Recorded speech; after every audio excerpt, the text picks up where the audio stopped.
Agora são 8h41. O Brasil registrou pela terceira vez o recorde no número de mortes por coronavírus. 1.840 pessoas morreram nas últimas 24 horas. Já são 259.402 vidas perdidas desde o início da pandemia. Em protesto, houve panelaço em diversas cidades do país contra esse cenário assustador. E também as pessoas reivindicavam a vacina. E a gente vai falar agora com o Biratã de Paula Santos, professor da Faculdade de Medicina da USP, médico pneumologista do Instituto do Coração do Hospital das Clínicas. Olá, Biratã, bom dia. O Biratã, acho que não sei se ele está na nossa escuta. Vamos aqui já em contato com a nossa técnica. Olá, bom dia. Agora sim, tudo bem. Olá, o Biratã já está aqui conosco, né? Bom, eu tracei aqui o quadro, né, do número de mortes, enfim, nas últimas 24 horas, o número de mortes também durante toda a pandemia. E o Biratã, o Bolsonaro disse que a imprensa criou pânico sobre a doença no país, que se depender dele, nunca teremos o lockdown. E já é recorrente, né, o Biratã, ele culpar governadores, prefeitos, STF, quando o tema é pandemia. Quem é que está provocando pânico em quem, o Biratã, na sua opinião? E, de fato, de quem é a responsabilidade pela situação dramática que estamos vivendo hoje? A responsabilidade primeira é do presidente da República, do seu governo, Ministério da Saúde, Ministério da Economia, que desconhece, ou seja, não tem sensibilidade para ajudar o povo a sobreviver e enfrentar a pandemia. Isso significa utilizar todos os meios possíveis de proteger a população. Quais são eles? Nesse quadro de pandemia, nós temos a primeira providência é garantir que as pessoas possam ficar distantes umas das outras. Significa as pessoas permanecerem em casa. Para isso, precisa ter apoio com recursos financeiros do poder público, para que elas possam ficar em casa e sobreviver, ter o que comer, ter as condições básicas para manter a sua vida, enquanto o governo toma medidas como, por exemplo, a rápida aquisição de vacinas e das condições necessárias para essas vacinas sejam aplicadas com rapidez e com a presteza necessária. À medida que o governo não faz isso, a pandemia, nós estamos com 260 mil pessoas morreram, chegando a 11 milhões daqui a pouco de pessoas infectadas pelos registros formais, oficiais, e o governo age desde o ano passado na contramão das evidências. Eu sempre falo, como tenho comentado, que quando as pessoas precisam tratar de um infarto do miocárdio, uma mulher precisa fazer pré-natal, depois ter o seu parto, precisa tratar do acidente vascular cerebral, de asma, de enfisema, ou de uma úlcera gástrica, ou operar um câncer de colo, se usa a ciência. Por que para a Covid é diferente? Qual é a novidade? Então, se criou, as pessoas ficam estimulando práticas que a população acha que está protegida com tratamento precoce, aí ela se expõe mais, ou às vezes com tratamento precoce elas postergam a ida ao hospital, chegam no hospital mais graves, porque usou um tratamento que não tem efeito, quando não tem efeito colateral grave. Então isso tudo contra o discurso do presidente contra a máscara, a demora na estratégia de aquisição de vacinas, a falta de apoio aos estados e municípios para abrir leitos de UTI, de tratamento e do apoio na rede de atenção primária do SUS. Tudo isso vem provocando esse genocídio brasileiro. E os governos de estados são, muitos deles, lamentáveis. Aqui em São Paulo, como é que se pode montar uma estratégia anunciada ontem, quarta-feira, que vai valer a partir de sábado? Eu posso dizer o seguinte: se tem uma pessoa pisando no pescoço do meu filho e fala, olha, você fica com o pé no pescoço dele até sábado, depois de sábado você tire, por favor. Ou um exército avançando sobre um país, eu falo, tomem tiro à vontade, só deixem de tomar tiro a partir de sábado ou depois das 8 da noite. Até as 8 da noite você pode, entendeu? É uma frouxidão, uma falta de vontade, decisão política, e colocar em risco. É claro que isso tem desgaste, porque tem uma parte que se espera no governo federal, que é essa loucura, e isso é um desgaste para governadores e prefeitos, mas nós temos que ter lideranças e dirigentes que são capazes de enfrentar isso, mesmo às custas de não ser reeleito, faz parte da vida. Mas o que não pode é ceder essa coisa que está predominando a nível federal e que os governadores, até agora, não conseguiram tomar medidas radicais necessárias. O mundo todo, é uma vergonha você pensar que o capitalismo no século 2020 e 2021 está convivendo com a pandemia há mais de um ano e não consegue controlá-la. E não consegue controlá-la porque as pessoas colocam os interesses individuais, estimulam os interesses individuais acima dos coletivos. Sejam interesses individuais de cada um de nós, mas a operação empresarial do lucro em cima da proteção das pessoas. Aqui que os países que tiveram a pandemia iniciada em fevereiro, março, eles controlaram no hemisfério norte, né? Em abril, e depois barrigaram novamente a partir de outubro, novembro, começou novamente a surgir lá, porque eles abriram o controle, descontrolaram novamente, e aí a partir de janeiro tiveram que fazer um novo e mais prolongado lockdown, ou as mais diversas restrições, e estão conseguindo controlar. A Ásia teve uma estratégia diferente.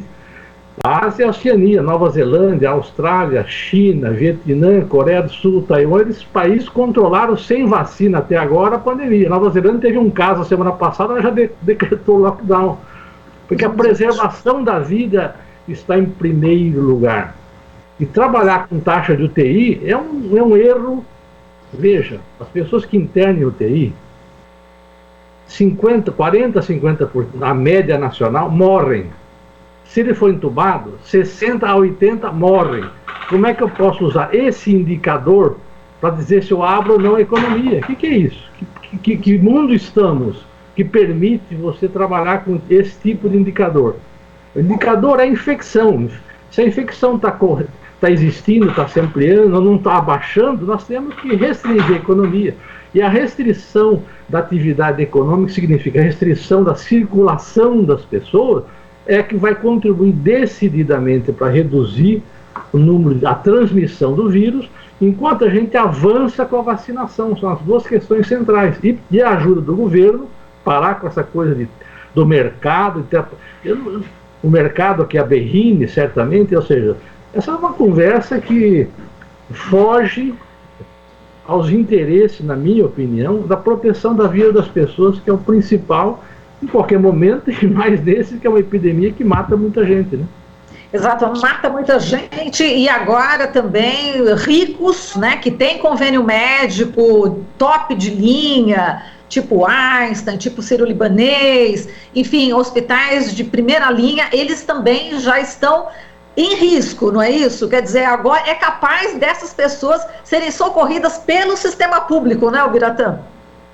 Sim, veja, está uma superlotação já. Os grandes hospitais privados de ponta estão com seus leitos de UTI, mesmo de enfermaria, já em ocupação máxima, já estão expandindo para atender e podem não dar conta no ritmo de infectados e da demanda por leitos e de UTI. Você não encontra profissionais capacitados de UTI, médicos, enfermeira, fisioterapeuta. De repente, isso existe, não houve uma estratégia no país de valorizar, especialmente os profissionais não médicos, que ganham, em geral, em muitos locais, muito mal remunerado. Então você não há uma estratégia de estímulo para você formar essas categorias e treiná-las bem, mantê-las, estimulá-las para essas situações, o que deveria ter sido feito, né? O que deve ser feito continuamente.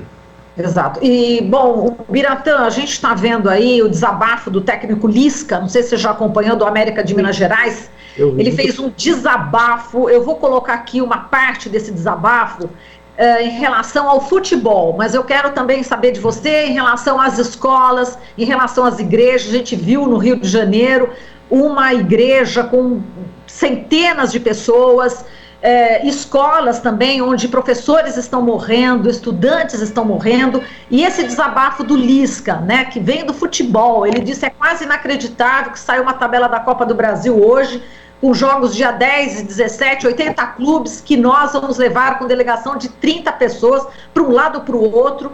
O nosso país parou, gente, não tem lugar nos hospitais, eu estou perdendo amigos, treinadores, não é mais hora, é hora de segurar a vida. Aqui no Mineiro, tudo bem, é mais perto, mas vai pegar uma delegação do Sul e vai levar para Manaus?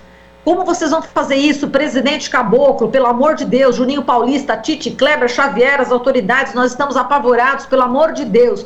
Esse é um desabafo que vem de um técnico de futebol. Esse é um desabafo da classe médica, os profissionais estão exaustos. Biratã, eu queria que você falasse, você também que já pegou Covid e que passou por situação realmente dramática, e eu queria que você falasse em relação às escolas, a futebol, a igrejas. Como é que são essenciais, né, que são considerados agora essenciais, por exemplo, as igrejas? Veja, isso é uma situação constrangedora. Certamente Deus, especialmente falo para as pessoas que têm crença religiosa, deve preferir preservar a vida. E preservar a vida significa as pessoas não se contaminarem. As pessoas podem rezar nas suas casas nesse momento. Quem é religioso, reza em casa, liga o rádio, tem várias televisões com canais. A impressão que tem é que Deus preferiria salvar vidas, e não contar, olha, se misturam, contaminam e morram todos. Não me parece uma coisa aceitável para quem tem qualquer das crenças religiosas, das opções individuais que a pessoa... Então, isso é uma concessão feita a uma área conservadora que existe nas diversas igrejas, inaceitável, porque ela vai contra a reza, o culto, a crença, o amor a Deus, enfim, pode ser feita na casa da pessoa, não há necessidade nenhuma disso. Isso é uma medida fora de propósito, que vai na contramão de qualquer procedimento que ajude a combater a pandemia. Isso vale também para essas viagens de futebol, que já vai circulando as diversas cepas do vírus. Eu tenho várias mutações já, nós estamos circulando isso com as viagens, né? As viagens ajudam isso, não é que só... Tem viagens que são necessárias, eu tenho que ter transporte de pacientes, às vezes de uma cidade para outra, de um estado para outro, de insumos, de mercadorias essenciais para a vida. Agora, aquilo que não for, eu tenho que segurar agora, seja as equipes de futebol ou outras atividades não essenciais. As escolas, nesse momento, eu defendo um lockdown completo de tudo. Com exceção da saúde, precisa ter ônibus, é o essencial. E daquilo que precisa para as pessoas sobreviverem. Vai ter que comer, etc., mas restrição ao extremo. E nós vamos abrir isso quando nós conseguirmos controlar a pandemia. Eu tenho defendido, isso já há mais de uma semana, um lockdown de 15-15. 15 fecha tudo, 15 você abre. Quando você fecha, as pessoas ficam em casa, todo mundo, com exceção da área da saúde, aquelas pessoas em casa que tiverem sintomas, você tem que ter a rede de atenção básica ligando toda semana para cada casa. Teve sintoma, você não volta ao trabalho nos 15 dias de trabalho. Porque aí eu vou segurando em casa os infectados para ele não infectar no transporte, trabalho dele. E aí eu vou controlando a pandemia. Agora, nesse momento, é 15 a 1 mês de lockdown, como a Alemanha fez, quando subiu os casos lá para cima, como a França fez. Não tem, na minha opinião, lendo os especialistas em transmissão de doença. Eu não sou especialista em transmissão, mas lendo os artigos, as pessoas que trabalham com as modelagens de transmissão da doença, é a solução adequada. As escolas têm que fazer parte disso também. O que eu recomendo é que os professores, os diretores e os pais tenham uma posição ativa. Eles têm que construir em cada cidade como é que está cada escola e como é que nós vamos resolver isso no processo de sair da pandemia. Eu não posso não ter nenhuma... Eles têm que construir isso, não pode deixar para o governador ou o presidente. Cada cidade tem escolas estaduais e municipais, a comunidade escolar. Aqui precisa para voltar à aula daqui a um mês, sei lá. precisa ter limpeza, tem ventilação adequada, a merenda é feita no local adequado, é possível isolamento, diminuir pessoas da sala, eles têm que fazer um diagnóstico de cada escola, cada diretor, professor, corpo docente de cada escola, eles já conhecem isso de cor e salteado, só eles reunirem, produzir isso, nós queremos ter aula, mas nessas condições, 1, 2, 3, 4, e vacinar todo o corpo de funcionário de uma escola, por exemplo, eles deviam, em vez de ficar só falando que não deve, acho que não deve voltar a aula agora, eu acho que eles deviam ter uma posição muito ativa até para se contrapor à confusão que está, senão eles ficam só se defendendo contra o governo que quer abrir uma hora, fechar um pouquinho, abrir, entendeu? Acho que deveriam ter uma posição mais ativa nesse sentido. Nesse sentido, também os professores estão em greve, né, Biratã? Eles fazem greve justamente para poder combater exatamente isso que você está falando. Agora, o The New York Times, o The Guardian, né, que são publicações importantíssimas no mundo, de grande relevância e internacional, já colocou matérias, né, dizendo que o Brasil já representa aí uma ameaça global, né, com risco de gerar aí novas e mais letais variantes do coronavírus. Você acha que aqui no Brasil a gente não conseguiu controlar, né? Como você falou, a gente não conseguiu controlar. Você acha que essa pressão interna vem de fora, ou seja, do exterior para cá, uma pressão, enfim, uma medida mais drástica? O que você imagina, Biratã, nesse momento? Você vê que se você olhar o mapa do mundo, raro o país que está aceitando receber pessoas do Brasil e mesmo assim com restrições daqueles que aceitam. Nós estamos um país bastante isolado pela quantidade descontrolada de infectados por dia, de mortes e da disseminação da doença, decorrendo da disseminação do vírus e da doença. Então essa pressão, obviamente, na minha opinião, tem impacto no setor econômico nacional, que tem sido um grande travador de medidas sanitárias adequadas. O pessoal do PIB olha o umbigo do seu negócio. Uma coisa é o pequeno comércio, uma grande parte das empresas que precisam de ter uma operação de apoio do governo para não demitir os trabalhadores e retomar em condições melhores.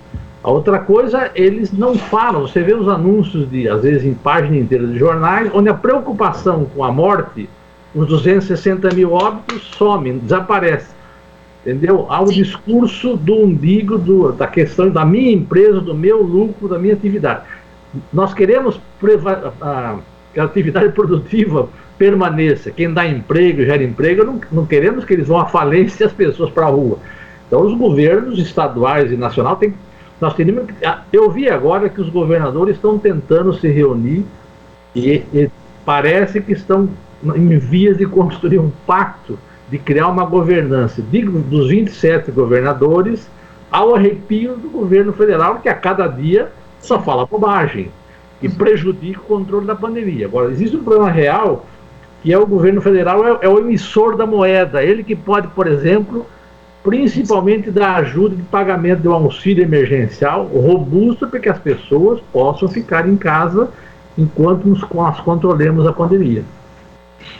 Perfeito, Biratã. Bom, a gente já chegou aqui no final do jornal, infelizmente, mas a gente espera novamente poder conversar com você, uma pessoa que está aí no fronte, que já sofreu na pele, né, todo esse problema da Covid e que fez assim um pronunciamento aqui dos mais importantes, viu, Biratã? A gente agradece demais a sua participação e até a próxima. Muito obrigado e até a próxima. Um abraço a todos. Você está ouvindo Jornal Brasil Atual. As notícias que os